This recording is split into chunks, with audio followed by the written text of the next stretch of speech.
Hi there, welcome to BSF Recovery Team. Well, in our last video we left you off where we had both axles out and the axles on the stands, and now it's time to start ripping and tearing apart. We got to completely take apart both housings, and then we're going to put one together with all the good parts that we want. So we better get started. See if these come off.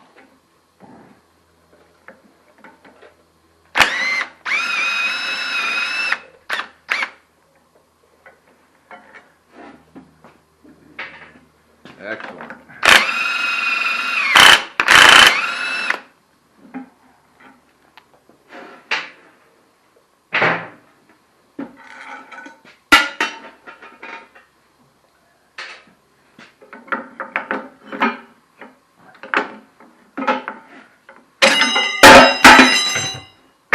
We're not playing horseshoes. I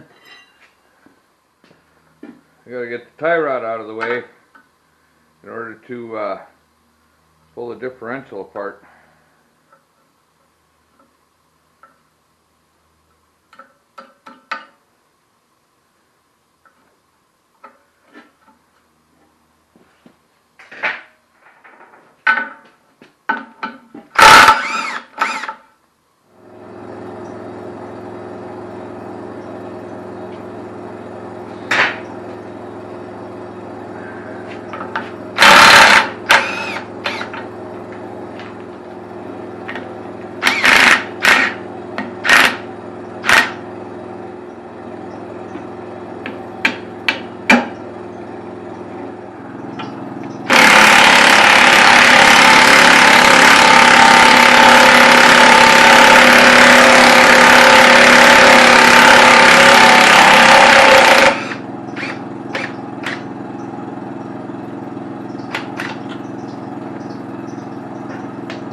I've noticed on a lot of square body groups on Facebook, people asking about the proper way to take these hubs apart.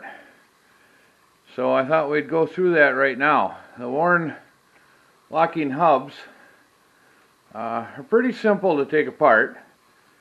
There's 6 screws that hold the outer cap or dial portion of the hub. That one's pretty stuck.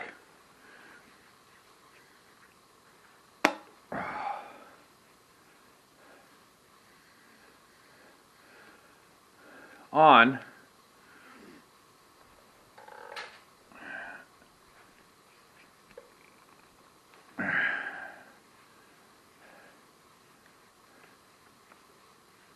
You take the 6 bolts out.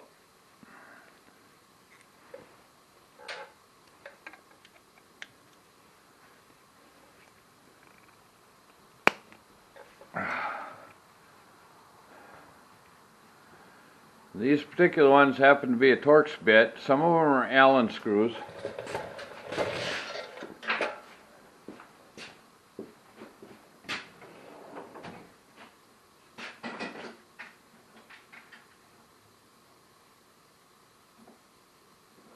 Why are some Allen screws and some Torx bits? Because of the brand? I just think they were updated over the years. Supposedly the torque screws can take more torque or more twisting force than an Allen without stripping out.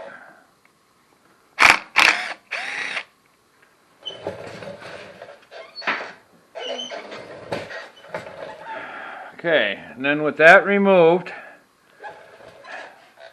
you have the inner portion of the hub. First thing to do is in the center, there's a snap ring here around the axle shaft end. So you remove that. And then the next step is where some people get confused. A lot of people like to take this little Phillips screw out here. That actually disassembles the internal workings of the hub. You don't need to do that to take the hub out. What there is there's a snap ring inside this outer portion of the wheel hub. And that snap ring, you got to get in there with a couple of little picks. It's nice to have some good lighting and peel that snap ring out.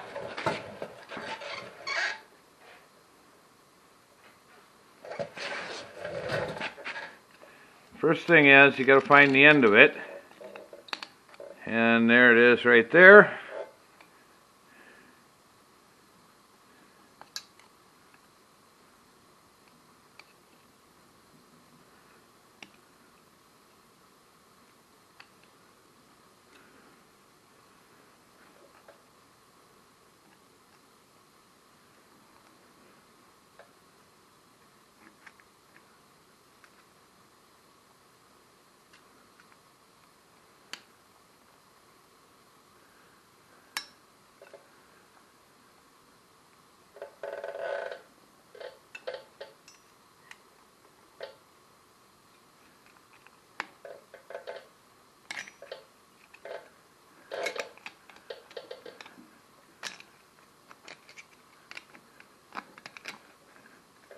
And with that snap ring removed,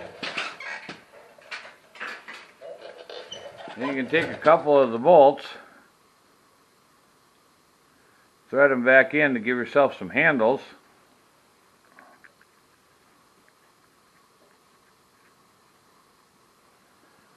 And you can pull the lockout hub mechanism out of the hub. Okay, next step is the spindle nuts. Now, this particular model has a spindle nut that has 4 little notches in it, and that's what this special socket is for. It's to fit into those 4 notches to take the spindle nut off.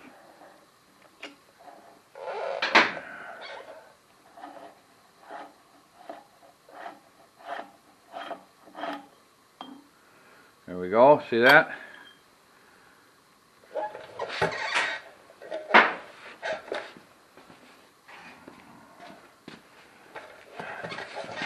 Now, there's a little special ring in there with holes in it and tabs. It's kind of a lock ring.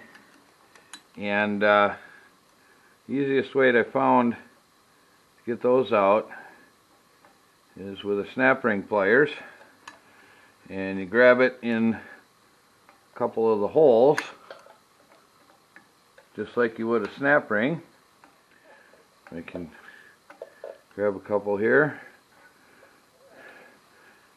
And there's that. Now behind that is another spindle nut.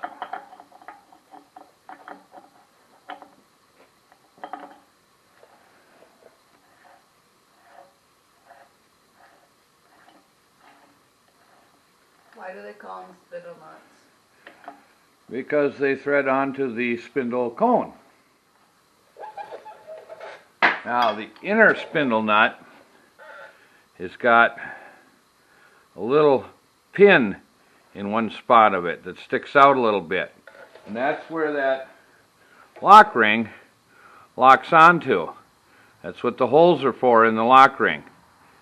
That's the locking mechanism that keeps that spindle nut from backing off as you're driving down the road. And then the inner side of the lock ring has a little tab in it that fits into a notch on the spindle cone. So when reassembling them, and we'll get to that, you always want to make sure that that pin is sticking out a little bit, and you want to make sure that that is the nut that goes in first, and that this ring locks onto that pin and into that slot in the spindle cone.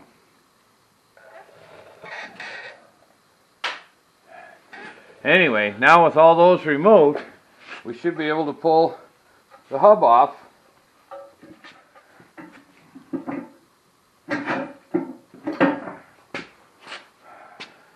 Oh, and that bearing looks kind of ugly. Looks like we were a little lacking on our maintenance again. Shh, don't tell anybody. Right then.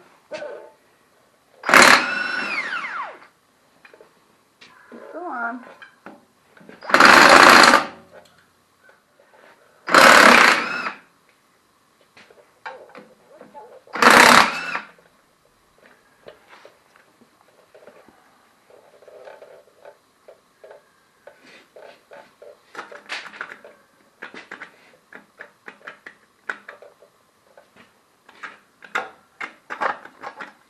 Just rip it off.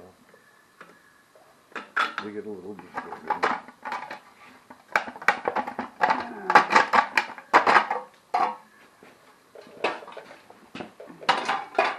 The other side, Batman. Okay, go ahead.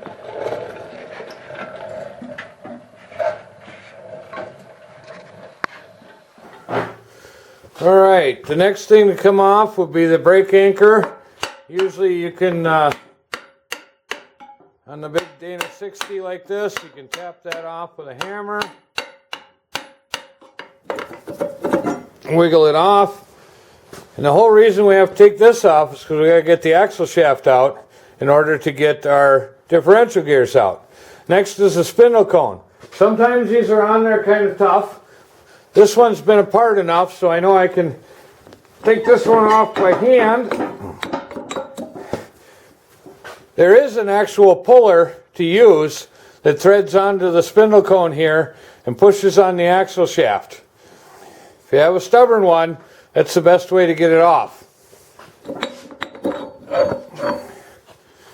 And with the spindle cone off, and we can pull the axle shaft out. Okay, our axle should be drained now. We cleaned all the parts off our table so we have more room for all the internals from the differential. Go ahead and take that bolt out and peel the cover off, sweetie. Okay. So, I'm going to hand you that.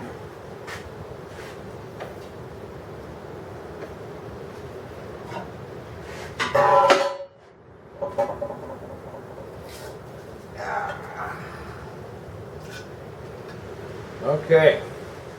Now what's the next step? Okay, we want to tip the differential down for this one.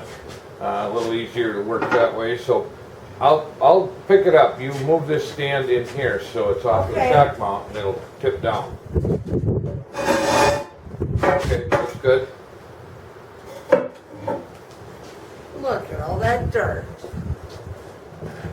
All right, there's our differential gears. And these happen to be 513s. I know that because I installed them.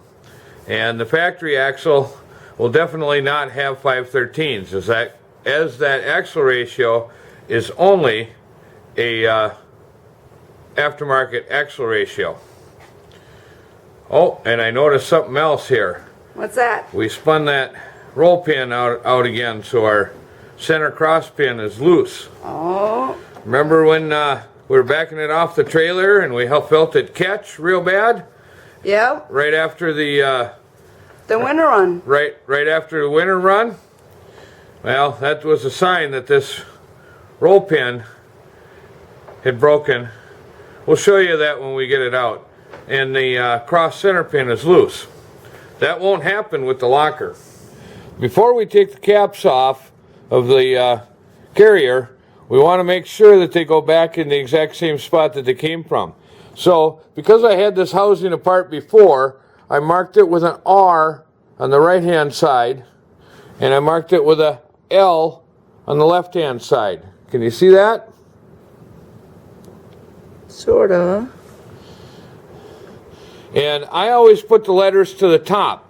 So then there's no way of mixing them up. You got your R for right, your L for left, and the letters always go to the top, right side up.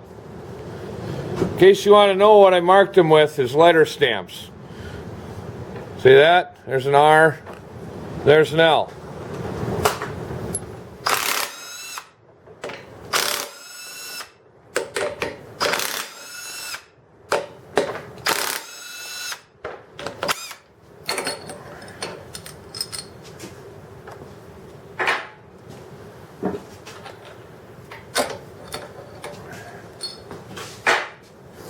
Alright, now we get to pry our carrier out of there. A little trick I found for doing this when you don't have the proper axle spreader is a socket, there's a lever, pry bar,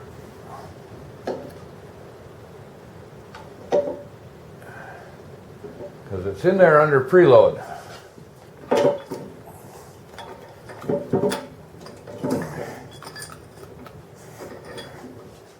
There's our carrier with our ring gear.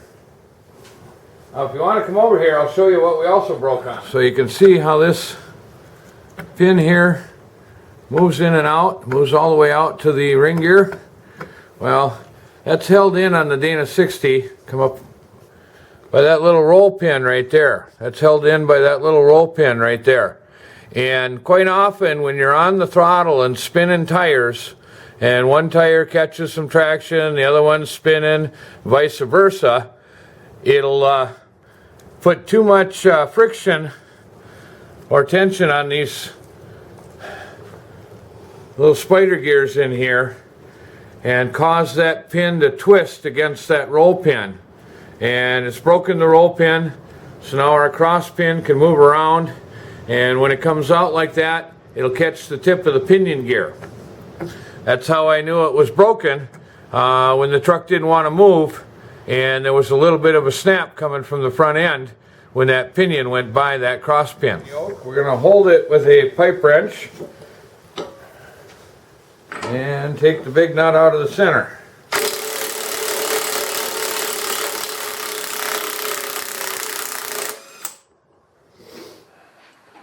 Okay. We got a crossbar puller here that we can pull the yoke off with.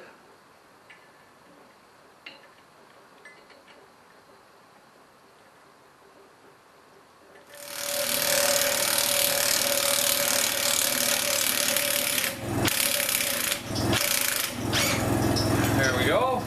Okay, now we got to push the pinion off of this bearing that's in here. It's a little bit of a press fit. So we got to push the pinion out through the differential carrier side.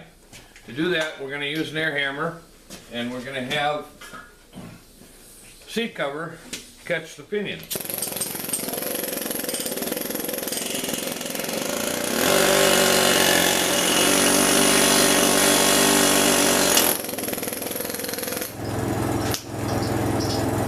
It's an it. And there's our pinion. Gotta always make sure you got clean nuts. It's the threads that need to be clean. Nuts, threads, they all need to be clean. Especially if you don't wash it all the time.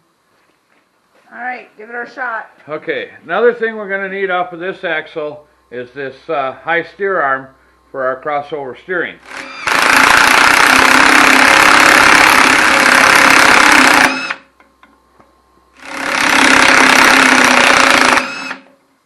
Hoofda.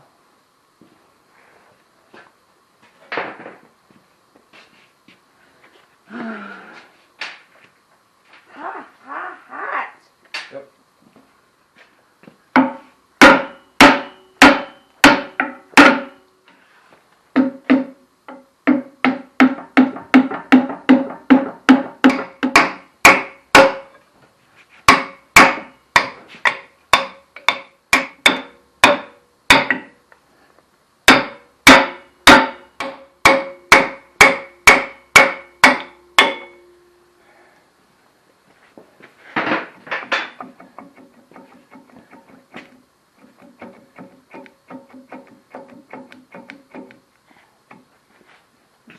spring.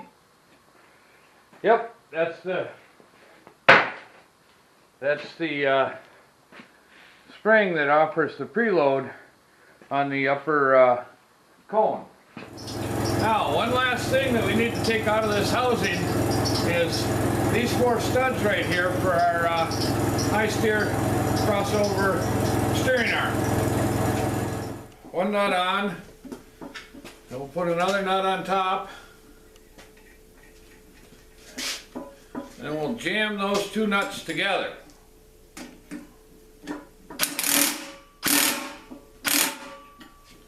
And then we grab the lower nut, try and turn it out.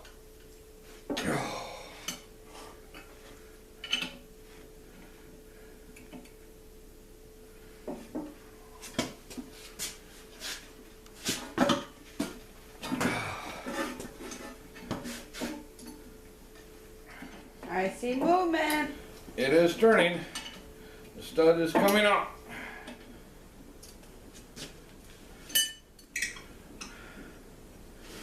All right. Now we can put the caps back on and the cover back on, and then this axle can go out. Thanks for watching, BSF Recovery Team. Keep wheeling, stay safe. Watch for our next video where we take that one apart and build it for the tow truck. Keep wheeling, be safe out there. Maybe we'll see you in the woods.